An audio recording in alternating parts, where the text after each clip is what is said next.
Do we want to drop in some parts of the soundtrack from Star Trek 4? Because it's way worse than I remember. What are you talking about? I will admit I was having some trouble with the we'll call it the 1980s era music. I mean, the orchestrations in the 23rd century are fine, but once you start getting the horns coming in for their walking through the streets of San Francisco, ouch. Yeah. Ouch. That was brutal. And that punk music from the guy on the bus was bad.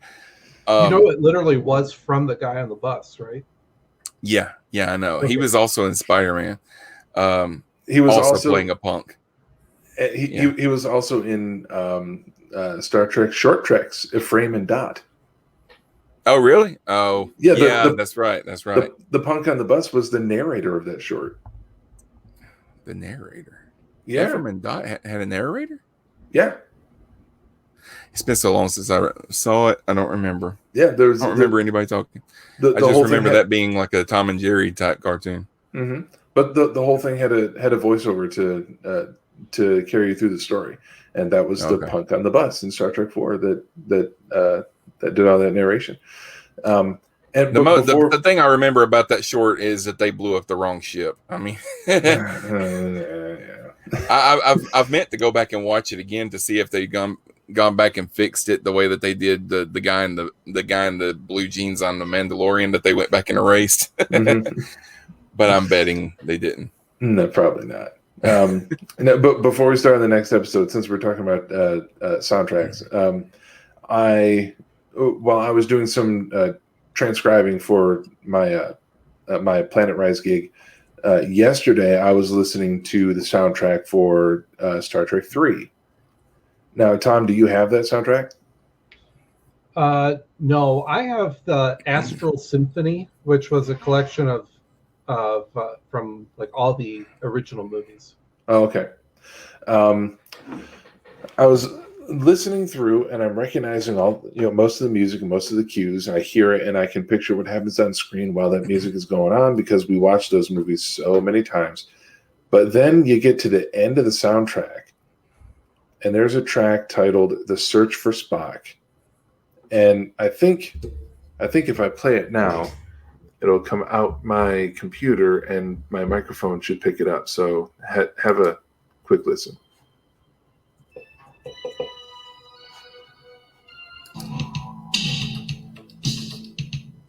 Oh my goodness.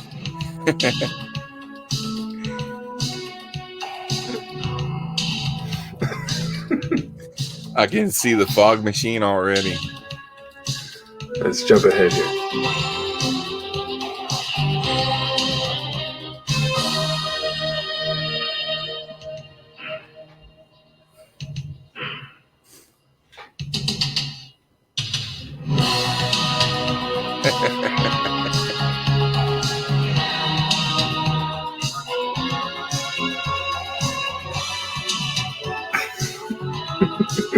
Now, is that in the film? That's not in the film. Oh no! I mean, must have been the German release. I don't know what this was. It looks as though it comes from the from the original soundtrack, the James Horner soundtrack. But it's almost like it's a bonus track. It's right at the end of the disc, at the end of the album. It's after the end title sequence. I don't know what it was for. I don't know why they made it, but it's there. And for the keen ears, you can hear all of the recurring themes and motifs from the previous tracks. The main title theme and the end credits and all the interstitial stuff. You recognize all the melodies, but yikes. All right. Let's go ahead and start. So, hello, everyone, and welcome to a brand new episode of That Star Trek Podcast, your place for detailed analysis and speculation of all things Trek.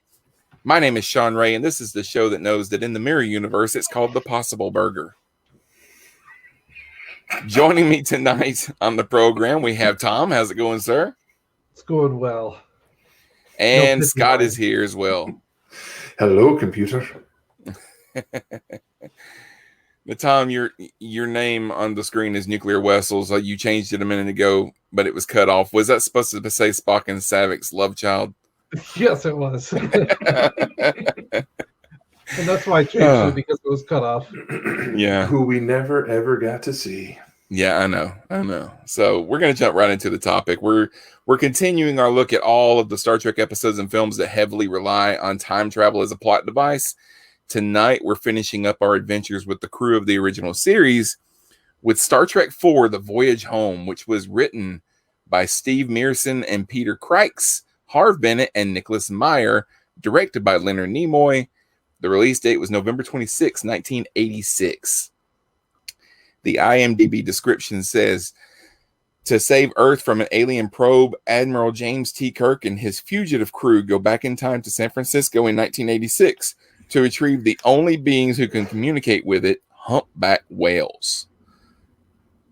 So before we actually talk about the plot of the movie, I want to get you guys, let's get your history with the film and what you think of the film. Scott, what's your first memory of this film, and do you like it? I'm pretty sure that my first memory of this film is sitting in the theater to watch it. And it's quite possible that this is the last time that I was in a movie theater with our mother. Oh, really? Was she there? Well, first off, Tom, did we see this in the theater? Am I making this up? I don't know. I think we did. So I don't think you're making that up. And yeah, it very well could be the last time that we saw one with her. Not that he's dead or anything. Your mom's just not big on movies. It started to sound really dark. Either that or you guys were so you misbehaved so badly that she would never go to the movies with you again. Well, column A, column B. No, she's fine. I talked to her this week. It's cool. She just doesn't go to the movie theaters. Yeah.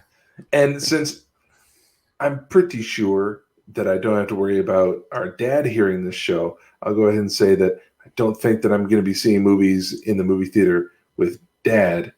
Because I took him to see Rogue One, and I'm not taking him to movies anymore. Because Dad doesn't know how to whisper in a movie theater. Well, when they get older, they can't hear as well. So whispering becomes very loud when they get older.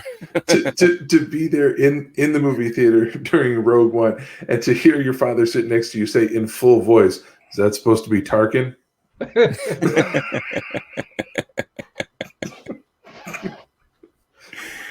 Oh man, Tom, what about you? I mean, I assume it's the same memory, but yeah.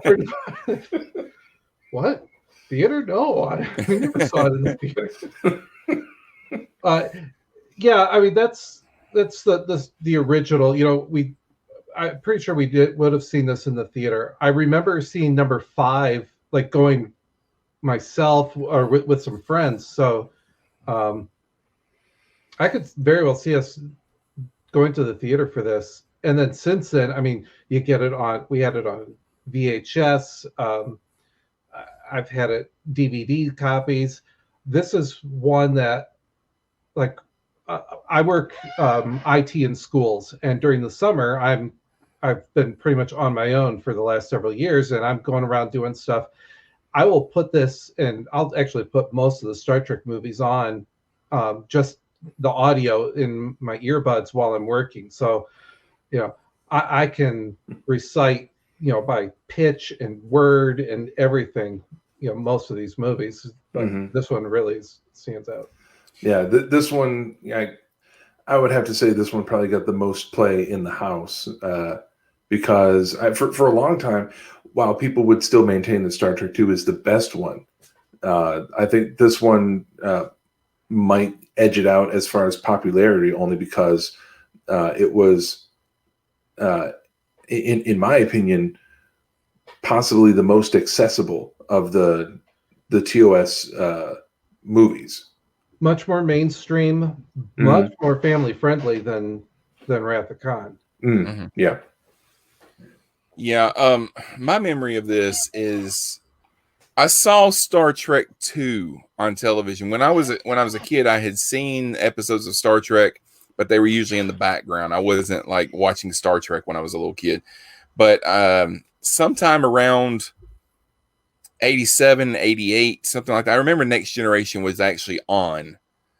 So it had to be after 87. They showed The Wrath of Khan on television, like the NBC Night at the Movies or something like that. And I watched it with my dad. He had seen it before. And I saw the death of Spock. And then my dad says to me, yeah, but he comes back to life in the next movie. So I was like, what? Well, I have to see the next movie. So the next weekend, we went to the video store and rented Star Trek 3 and Star Trek 4 and watched them both that weekend. So that's my first memory of this one. And when I was a kid, this was my favorite one because it was funny. It was different. It had time travel in it, which I've always been a fan of time travel stories. And there's really no villain in this movie. Which was, for me at the time, that was different. There's no bad guy. The bad guy is time.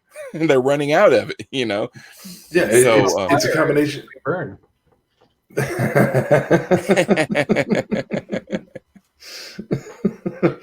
Time is their enemy. That's from oh, come on, DS9 later season, like fifth or sixth season. I think Children of Time, I think is the name of it. Yeah. Mm-hmm. The Defiant is thrown 200 years into the past. Worf telling the Klingon tribe that time is their enemy. That was a long walk for an obscure quote. Yep. Now, Tom, I wanted to talk to you about something because a little bit of history. Leonard Nimoy directed The Search for Spock. He had been under constraints, and his movie was not. He didn't really get to make the movie that he envisioned, and the movie was not that well received outside of the U.S. So when this movie came out, they released it as The Voyage Home, Star Trek 4, small underneath that. And there was a monologue of Kirk at the beginning where he describes everything that happened in Star Trek 2 and 3. And you've got that version, right? At least I did at one point. I had a digital copy. So I've never seen it. Can you describe it? It's done as a captain's log voiceover. Yeah. And where Shatner recaps the events of from the death of Spock. So really that recap scene from Search for Spock. Yeah. Through those events. I mean, she's probably only a minute or two long. Just to give a recap of number 3, because it did so poorly in those foreign audiences. Mm-hmm. And then they just jump right in with the theme and stuff. So not that it's going to help anyone else watching, but I shared a video in our group chat earlier today. Did you either of you? I didn't get a chance to watch it. No. Neither did I. It's just showing the differences between the Blu-ray release and the DVD release, and they put the scene in there. Oh, okay. And it just as an explanation that it's on some of the DVD releases. Yeah, it's just funny that, I mean, did they think they were going to put out a poster that had Kirk and Spock over the Golden Gate Bridge and people weren't going to look at it and say, oh, that's a Star Trek movie? No, they're going to look at it, oh, The Voyage Home. That looks like a good movie. Let's go. It can't be anything like that Star Trek movie we watched a couple of years ago. By the way, when I watched this last night. If you're listening to this and you haven't seen Star Trek 4 in a while, It's available to watch for free on Pluto. So if you go to Pluto TV, I think just about all the Star Trek movies are on there right now, and all the Star Trek series. So go check that. If you don't want to pay for Paramount Plus, but you want to watch some Star Trek, Pluto TV is where it's at. Why? What do they use the Golden Gate Bridge for in the 23rd century? They don't have cars. It's just there as a historical monument now, I guess. Because we see it in Star Trek. They go to San Francisco all the time because that's where Starfleet headquarters is. So anytime they go to Earth, they're almost always going to San Francisco. And we always see an establishing shot of the Golden Gate Bridge. But there's no cars in Star Trek, so they don't really need that bridge. I've got something in the back of my head that there is scenes of the Golden Gate Bridge with some kind of transit on it. Like maybe they turned it into some kind of a train or something like that. Yeah, it wouldn't surprise me if it's some type of people mover. Yeah. Think back to the imagine Disney World's monorail. Mm-hmm. It's probably something like that. You get in a little car and it'll just zip you across and back again, like the little shuttle compartments that you had on Babylon 5 that would run you from one end of the station to the other. Yeah, it's probably something like that. And a landmark. They're not gonna take that down. No. I wouldn't expect that they'd tear it down. I just wondered what use it is in the future. All right, I just checked it out, and there's an image. I'm not sure which episode or what it was in. It's covered in like solar panels. Oh, well, maybe they're using it for an energy source, I guess. All right. In 2286, an enormous cylindrical probe moves through space, sending out an indecipherable signal and disabling the power of every ship it passes.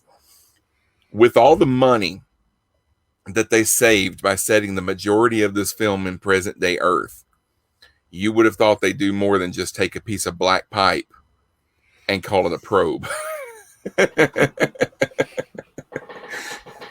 I know they said that Nimoy based it off of a book cover for Arthur C. Clarke that had a probe on it or had some kind of a ship on it, but it's very plain. It's just whatever. Yeah, just take that piece of pipe right there and film it. We'll make that into the probe. It takes up orbit around Earth. It disables the global power grid. It generates planetary storms. It's creating catastrophic sun-blocking cloud cover. And Starfleet Command sends out a distress call telling everyone to stay away from Earth. And at the same time, the Enterprise was destroyed in the previous movie. That's one of the big things. If this is your first Star Trek movie, you're like, why are they in that big green ship? The crew are still on Vulcan. They're preparing to take their bird of prey that they captured in the last movie, and they're going to return to Earth to face up to the charges against them. But they get the warning on their way back where they're saying don't come to Earth, and they immediately they listen to that probe, the noise that it's making. They make a bunch of logic jumps, and in about 30 seconds they figure out that it's trying to talk to humpback whales. I mean, it's very quick how they come up with that. They come up with something that the entire the combined intellect of Starfleet Command on Earth didn't even occur to them. Starfleet Command and every ship that had their power knocked out and everything that had approached the probe or been in the vicinity of the probe, nobody had figured that out.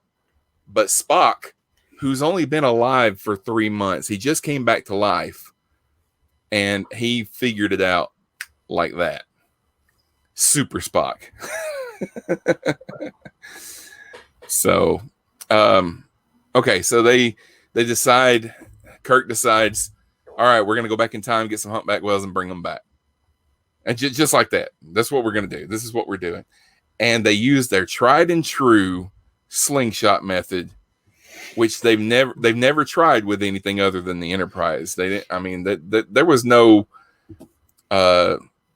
This thing was really coming apart when they started approaching like warp 9 and everything. This thing was shaking, coming apart. There was things were blowing up around the bridge and all that kind of stuff. Bulkheads are cracking. Yeah, unidentified gases are just spilling out. Probably and then they go around the sun, and then Kirk starts having some kind of a vision. He starts seeing the heads of all of his crew. He starts hearing their voices saying things that they don't say until later in the movie. and it's just a whole mind trip. And then we never see them come out of it. We just see like water, and then they land. Or no, they're not landing. They come out of the atmosphere. They're like coming down towards Earth. And they have to cloak because they're already detectable by radar, and they land this Klingon bird of prey in Golden Gate Park, and it's cloaked, so it's invisible.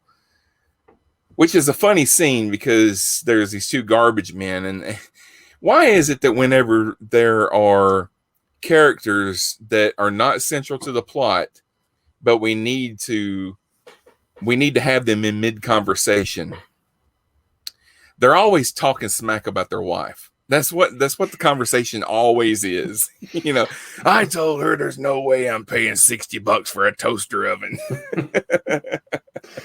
I think that might have been one of my first curses, and it was an accident because I think I had this vague memory of being in school and talking about having seen this movie. And this was after it was on home video, so I'd seen it plenty of times, and I knew the scene. And I'm describing the conversation between the garbage men and just completely lost in the moment. I went on to the next line and says, if you think I'm going to pay $60 for a damn Oops, sorry. Right. All right, so Kirk and Spock discover. Okay, well they hide the HMS Bounty that they named the Klingon bird of prey. They hide it in Golden Gate Park. Such a sloppy paint job on the side of that ship with HMS Bounty. You would think that the Vulcans would have a little bit more attention to detail. Oh, those Vulcans are just like, oh. What are they doing? Freehand painting on the side of a bird of prey is not logical. Well, they were also probably really anxious to get the crew out of there because, and I know, Scott, I mentioned this to you once before about this, the fart joke that Kirk has. So before they leave Vulcan, Scotty's telling them, oh, we've got this done, and I replaced the Klingon food packs. It was giving me a sour stomach. And Kirk goes, oh, is that what it was? Just this, like, throwaway line. He almost mumbles it, and you can barely hear it. Only the 30 years of repeated viewings, and I finally realized, yeah, and there's no almost about it. It was a mumble because it's Shatner. Of course, he's going to mumble it. I never knew that's what he said until you pointed it out. In my head, it was it. And especially since Scotty was coming over the communication system with that last line. So it was giving me a summer is what I heard. And then it would just be Shatner. Yeah, I watched it last night, and I remember Scotty saying it was giving him a sour stomach, but I did not hear what Kirk said after that. That's funny. Oh, it was obvious. He said Here's my question. So is there no way for Starfleet to know where the crew is? Because Vulcan is a Federation planet. So are they not obligated to tell Starfleet, hey, the crew that you're looking for, they're right here? Because what I'm not understanding is they've been there for 3 months. And you think in 3 months they could send some kind of a scout ship that would maybe pass in the vicinity close enough to Vulcan to where they could pick up a signal from that Klingon bird of prey that they know was involved in this incident a few months ago. But not only that, the Klingons are really pissed. You think they wouldn't be looking for that ship, and they wouldn't be searching for the signal? I assumed that everyone knew where they were, that, you know, Kirk and company were there. They were just like, I don't know, under asylum. Or I'm surprised that the Klingons had not taken care of business on their own by then. Well, they pretty much stranded on Vulcan. This is back in the 23rd century. They had a neutral zone back then. In the 24th century, it was with the Romulans, but 23rd century, there was a Klingon neutral zone. Yeah. So they would have to violate that in order to try to take their own ship and the Starfleet crew that stole it off of Vulcan. And if they tried, they wouldn't succeed anyway. And look, you were already having the hearings with the Klingon ambassador there. You know, he's pitching a fit about everything. Sarek comes in and puts him in his place, you know, and points out, you know, all the things that this Klingon crew, which, if I remember right, even that crew, they weren't like officially sanctioned. They were, you know, pirates basically. Yeah, they were rogue. Yeah. Krug and his crew were definitely going rogue on that. Well, they hid the bounty in Golden Gate Park. Man, I mean, it's a giant spaceship, and even though it's invisible, you could get seriously hurt. You're just running through the park and you run smack into the side of a big metal ship. Well, look at those joggers get blown away by the downdraft as they're coming down. Mm-hmm. Yeah. Imagine the radiation coming off of the engines there. And when we see Dr. Taylor later in the movie, she actually does run right into the side of the ship, and she doesn't even get hurt. She just and just kind of falls backward. She's got a bloody nose or something. Yeah, nothing. That ship has got to be made of some pretty tough stuff. She must have cracked something. Kirk and Spock discover a pair of whales at the aquarium, at the Sausalito Aquarium, and they learn that soon those humpback whales are going to be released into the wild. So they decide those are the whales that we need. At the same time, Scotty, Dr. McCoy, and Sulu, they trade the formula for transparent aluminum for the materials that they need for the whale tank, how do we know you didn't invent the thing? Because the prime directive is for suckers. Right, exactly. We do what we need to do to get the job done. Also, you know, I know that they were on a Klingon ship. They didn't exactly have a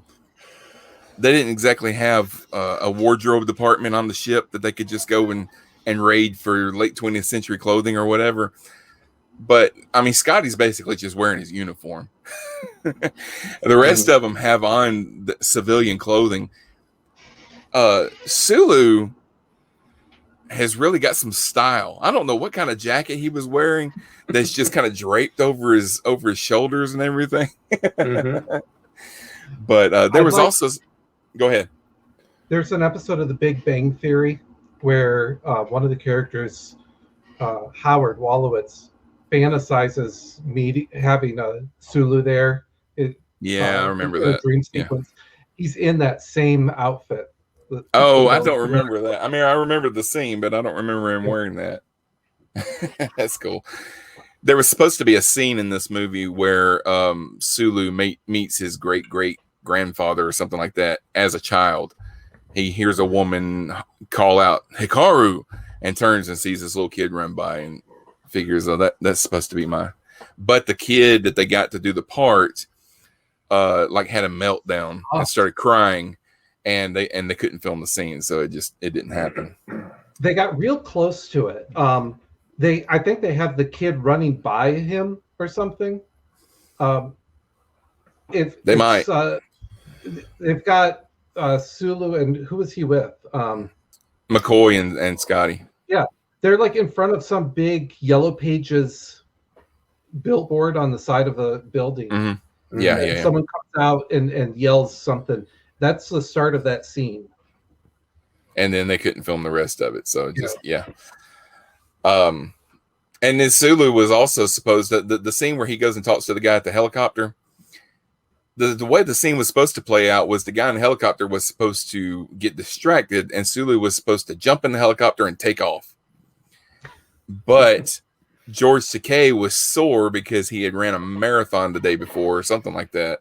And he couldn't jump up into the helicopter.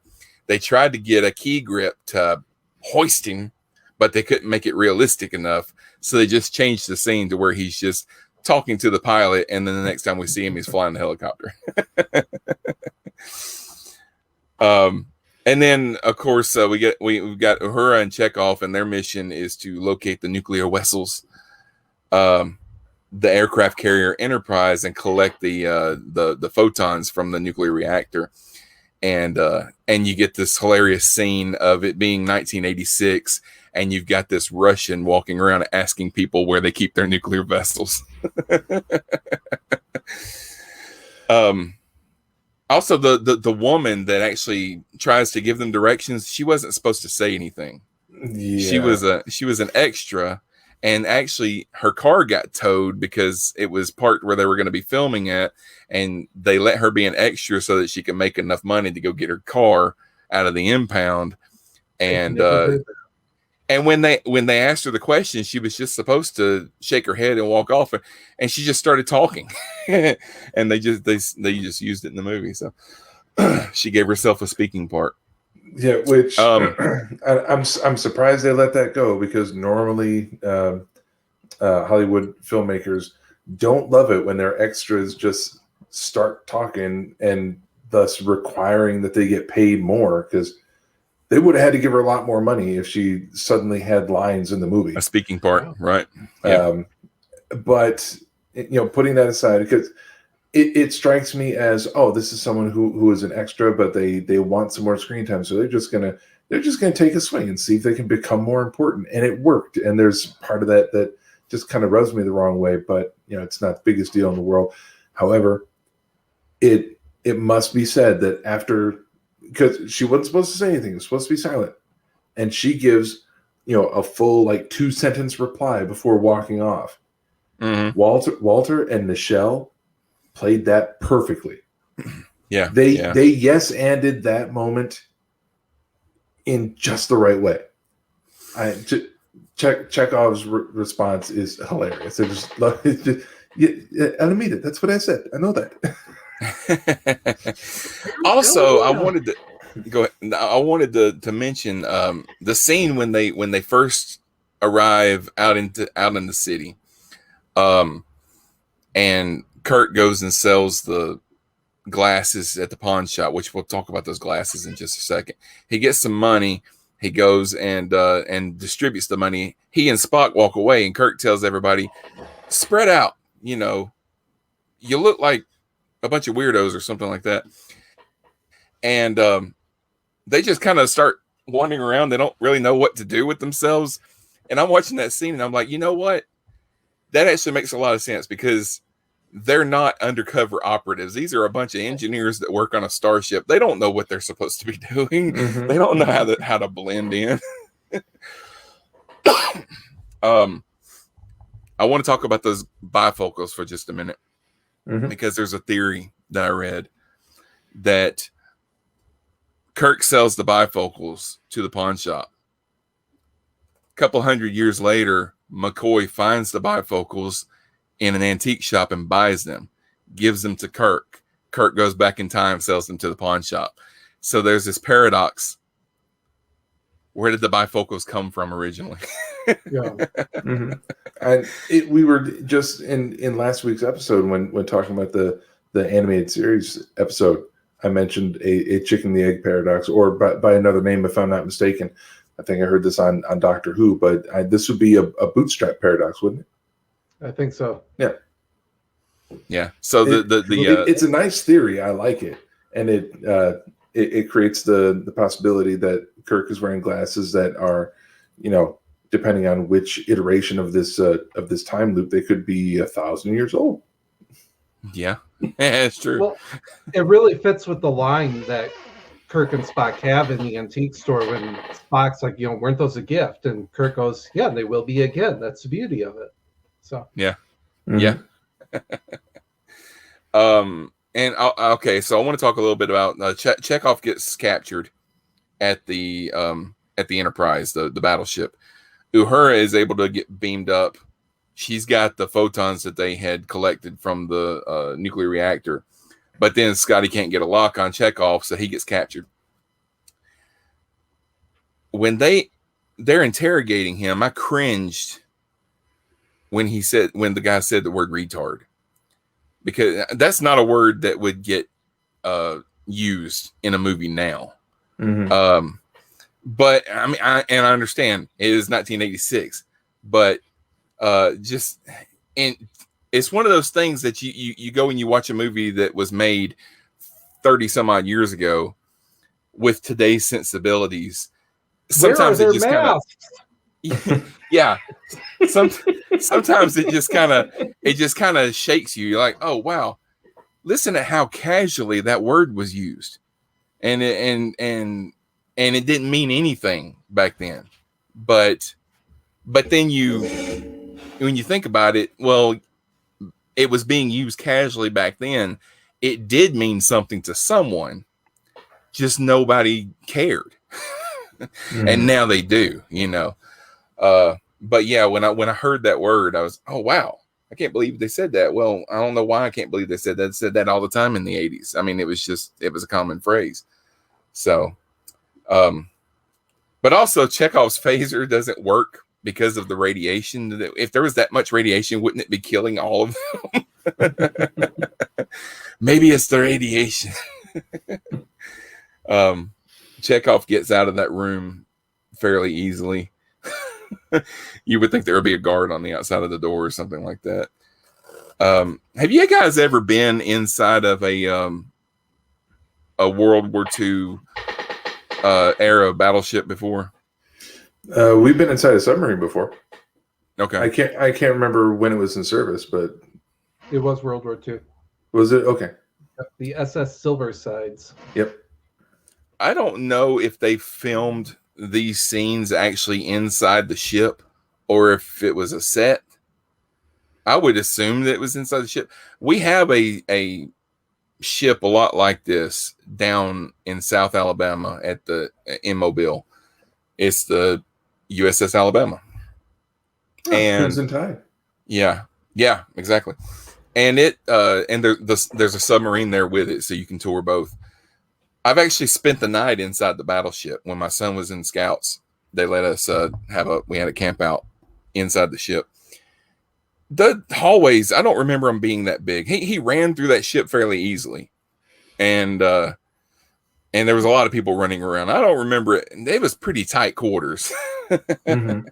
Well, he did look like he had his elbows tucked pretty close, and he was having to do that, head scrunched into his shoulders while he was jumping over the lip of the portals going down the thing. And who knows, it was an aircraft carrier. They might have slightly bigger corridors and passages going through it.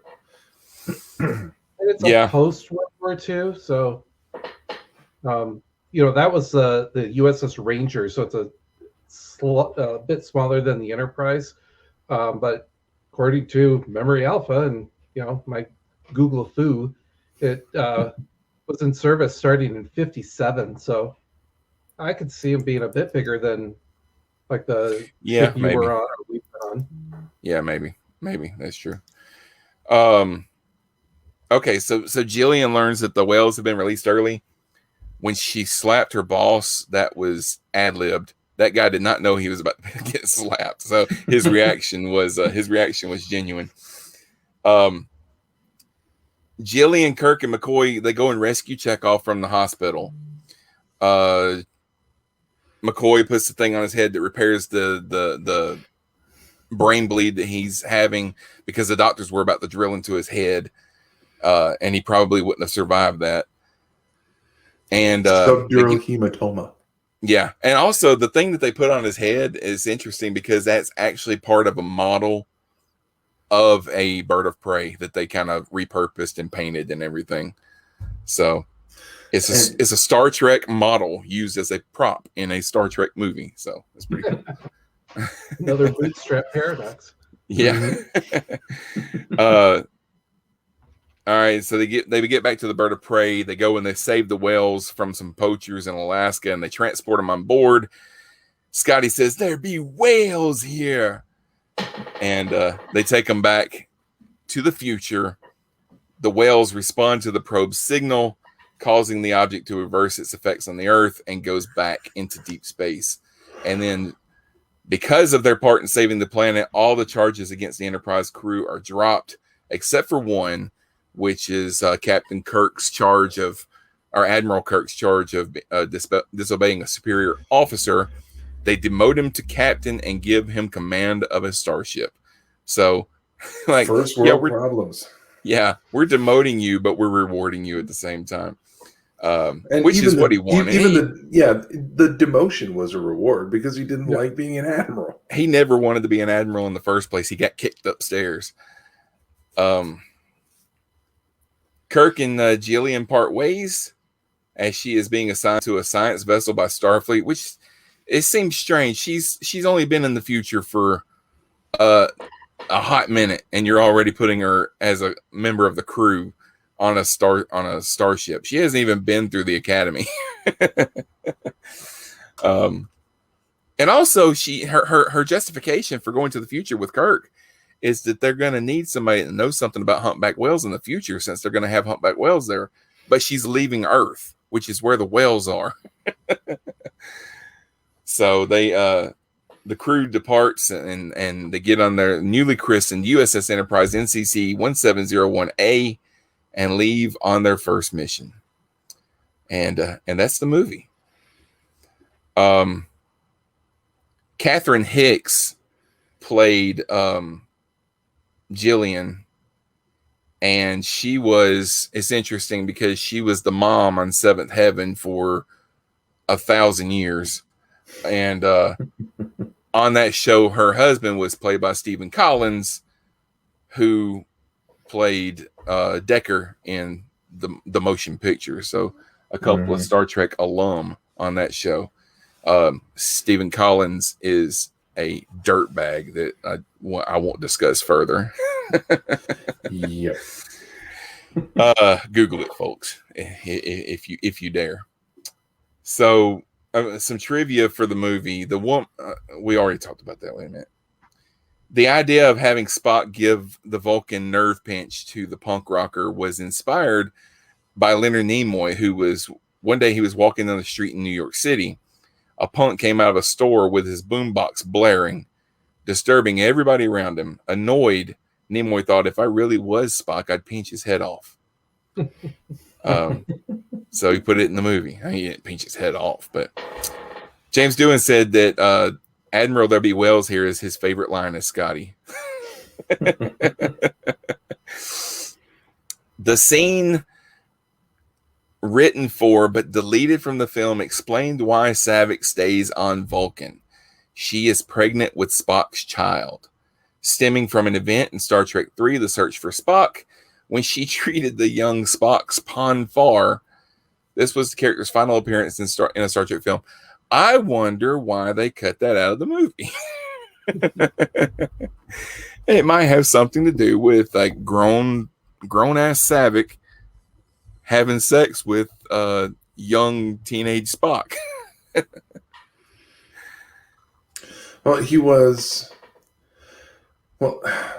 Pon farr is something that happens every 7th year of a Vulcan's adult life. So it's entirely feasible that we can say that he was probably legal by the time that happened, because either every 7th year of his adult life, which means it happened when it first happens, that means you are an adult, and then it happens every 7 years after that, or do you become an adult and then eventually it happens like it happened, you become an adult when it happens, and then it happens every 7 years. That's what I've always thought. It happens when you reach maturity. It's like puberty. So your first pawn fall would probably be sometime around 14 or 15, something like that, and then you would have it every 7 years after that.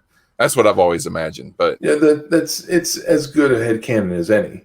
Either it happens around 18 when you are, I'm using the human equivalent, it happens around 18 when you are an adult, and then it happens every 7 years after that. Or if it is puberty, 14, 15, then with the speed that Spock is growing, what's 7 years after that, he would have been 21, 22 equivalent when it hits at that moment. So I think we can safely assume that she's not really doing anything wrong, because in moment, in that 5 minute span, Spock is old enough to. He would have died if she didn't. Well, so it's also justified. There's that, and so you can easily overlook the fact that since it was just the body of Spock, and with his Katra was absent, so it's not like you can reasonably expect him to consent. So that can get a little bit sticky, but he would have died, so we let it go. Yeah. I understand why they didn't put it in the movie. There's a lot of, it seems like there's a lot of times when they wanted to make Spock have a child and then backed away. Because like Rick said in one of the episodes we did before, where there was a novel that was the sequel to All Our Yesterdays, where Yesterdays. Spock had a child with the lady from Sarah Beth. He had a child with her in this book, and I'm wondering how many times writers tried to give Spock a child, and they backed away from it at the last minute, or just decided they didn't want to go there or something. I know that in The Next Generation, when I think it was Sarek. I think the episode Sarek. Yep, season 3, episode Sarek. Picard says that the last time he saw, I met him once, very briefly, at his son's wedding. At his son's wedding. Yeah, which we have to assume he's talking about Spock, because as far we the only other son that we know of is from Star Trek V. What's his name? Sybok. Yeah, Sybok. And I don't think it was his wedding. I want to read that story where Captain Picard attends Sybok's wedding. Yeah. The white backlit table that is used at Starfleet headquarters later became the center table in engineering on the Enterprise D for The Next Generation. Some of the shots of the whales were, in fact, 4-foot-long animatronic models. There were 4 models that were used, and they were so realistic that after the release of the film, U.S. fishing authorities publicly criticized the filmmakers for getting too close to whales in the wild to get footage. The scenes involving these whales were shot in a pool underneath the Paramount parking lot. The shot of the whales swimming past the Golden Gate Bridge were filmed on location and nearly ended in disaster, because they were real whales. Nearly ended in disaster when a cable got snagged on a nuclear submarine and the whales were towed out to sea. Why? I don't understand why there was a nuclear submarine under the Golden Gate Bridge. Is that something that happens all the time? Obviously, I guess. The film was originally supposed to have Eddie Murphy. This was supposed to be a different film. It's supposed to have Eddie Murphy, and he was going to see the bird of prey fly over. He was going to be like at the Super Bowl, and the bird of prey was going to fly over. And apparently everybody in all of attendance of the entire Super Bowl all thought it was part of the show, except Eddie Murphy. And he knew that they were real. He was a UFO buff or something like that. Paramount declined the script for 2 reasons. They didn't want to combine their 2 most profitable franchises, which was Star Trek and Beverly Hills Cop. And Eddie Murphy signed on to do The Golden Child instead. So, Gene Roddenberry was initially pleased to hear that the film would be a time travel story because he had been pushing for a plot line, a time travel plot line in one of the films. He always wanted a story where the crew traveled back in time to attempt to stop the Kennedy assassination. But Harv Bennett always thought that it would be anticlimactic because the audience would know they can't change that. That actually happened. You can't change that. They could have gone for a big swing, and in the movie they do prevent the assassination, but that somehow leads to the eugenics wars, and that's how they can explain that Star Trek takes place in a reality other than ours. Or that's the mirror universe. That's how it got started. They did an episode of there was an episode of Red Dwarf where they went back in time and they stopped the Kennedy assassination. I think they stopped it accidentally.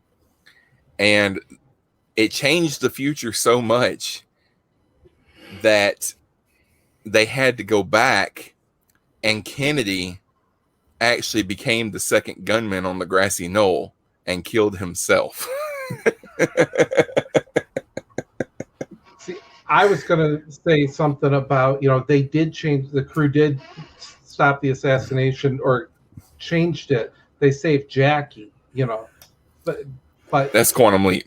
I know, we need Christopher here. So. Yeah, that one's for you, Chris. Quantum Leap.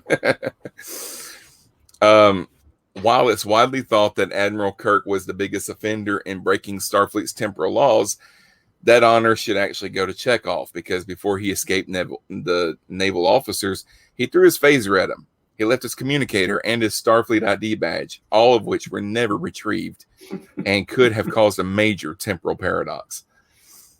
Leonard Nimoy provided the low wub, wub, wub, wub, wub sound that the cigar-shaped alien probe makes while it's flying through space. The sound effects editor came up with a bunch of different sound effects and played them all for Nimoy. He didn't like any of them. Oh, what do you want it to sound like? He said, I want it to sound like whoop, whoop, whoop, whoop, whoop. So they took Nimoy and put him in a sound booth and had him do that for like 4 minutes. And then they mixed it with some other sounds, some whale songs and electronics and stuff. And so that's what they used.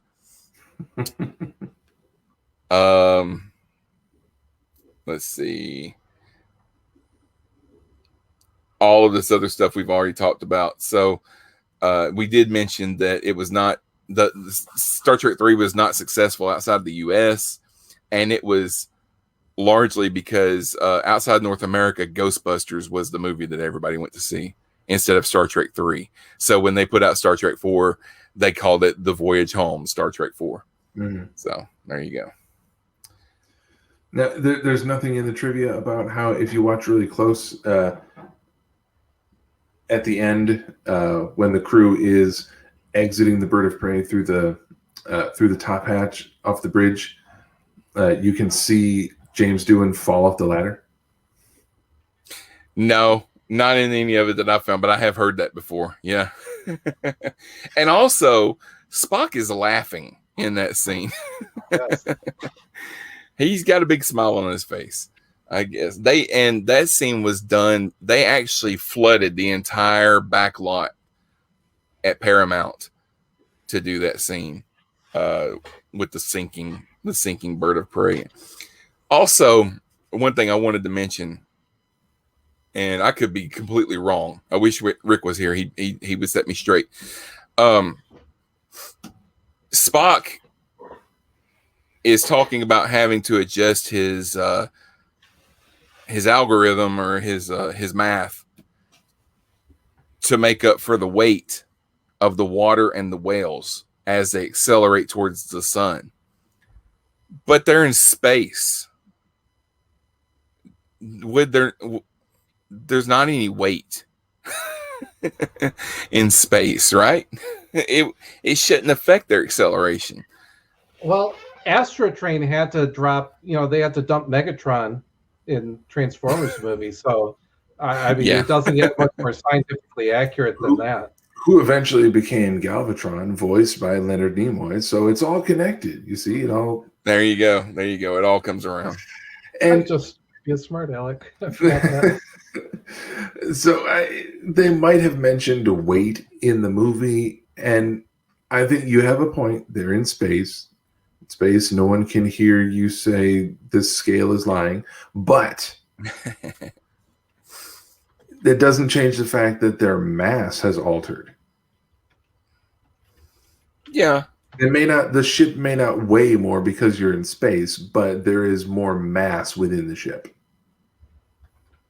I guess it's just, it seems like if weight and mass were a factor in things like that, then they wouldn't keep making bigger and bigger ships, because the Enterprise D is like this huge ship, but it maneuvers just fine when it's in a battle and things like that. But I don't know. It's just, when I heard him say that, I was like, what? I don't understand. What does this mean? But I suspect it would not have been an issue as far as, in his calculations. It wouldn't have been an issue if they weren't trying to, break the laws of physics and travel through time. It's not a mass and velocity in space question. It's a temporal mechanics question. And his guess worked out, because they got back at the exact moment that they left. So I guess his guess was right. So, all right, that does it for our review of Star Trek 4. Before we go on to the Next Generation, the next thing we're going to do is we're going to start a thing between each one of these series. Like, before we go into the Next Generation, we're going to pause and we're going to watch a movie that stars a actor that's very well known for Star Trek, but it's something else that they were in. The movie that we're going to watch first is William Shatner in Kingdom of the Spiders from I think it was like 1978, something like that. But I think I'm starting a Patreon page for the network. I think that's going to be Patreon exclusive. So if you want to hear that, or be Patreon exclusive at least for a while, eventually it'll come out on the feed. But if you want to hear that, be paying attention to the Facebook page, the Twitter feed. There will be more information about how you can become one of our patrons. And don't worry, we're not asking for much. You can become a patron and hear exclusive content for like $2 a month, $3 a month at the most, something like that. If you want, for $10 a month, we'll give you a lot more. But I'm ironing all that out. It's not set in stone yet. So just be paying attention, and you'll hear about all that in the future. But our next official episode of this series, we'll be moving into the Next Generation. We'll start with Time Squared in the Next Generation. So we'll have that. That'll be here in, as you're hearing this, it'll be here in a week or so. So as we're recording this, a couple weeks. All right. Tom, thank you for being here. Oh, thank you so much. And Scott, thank you as well. I'm always here. And that's going to do it for us. I want to thank everybody for listening. And I did not write a catchy little saying at the end, so we'll just talk to you next time. Bye-bye.